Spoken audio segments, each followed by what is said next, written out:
pardon, avec l'absence de Ndidi au milieu de terrain, on sait qu'il avait un fort impact de par son pressing et l'intensité qu'il mettait dans cette zone. Comment allez-vous gérer cette bataille au milieu de terrain qui risque d'être un facteur clé lors de cette rencontre? Merci, coach. Moi, c'est sûr que l'absence de Ndidi, on va pas dire que ça va nous aider parce que l'effectif qu'ont le Nigeria, ils ont des joueurs qui peuvent reprendre le poste et puis à la limite, les joueurs vraiment importants, voilà, quand t'as Osimhen, t'as Iwobi, t'as Lookman, quand tu vois le banc qu'ils ont, ils peuvent même changer de système, même si je pense que ce sera pas le cas demain. Mais voilà, l'important c'est pas qu'un seul joueur, c'est comme pour nous.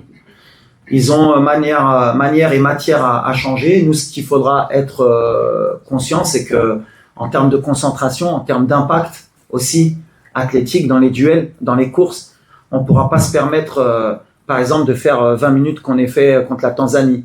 Et même peut-être ne pas se permettre les 20 ou 15 dernières minutes contre le Cameroun à se relâcher, à se mettre bloc bas. On sera puni à ce moment-là. Donc voilà, il faudra qu'on soit fort mentalement, mais une demi-finale de CAN, elle t'oblige à élever ton niveau de concentration, de course, pour ne pas permettre au Nigeria de souffler et de pouvoir revenir dans le match ou garder leur impact et technique et athlétique. Voilà, ça va être un bon test pour nous aussi encore. Mais je pense que ça va être un bon test pour eux aussi, parce que je pense que pour le moment, ils sont pas tombés sur une équipe comme la nôtre aussi pour voir réellement ce qui valait. Donc ça va être un bon test pour les deux.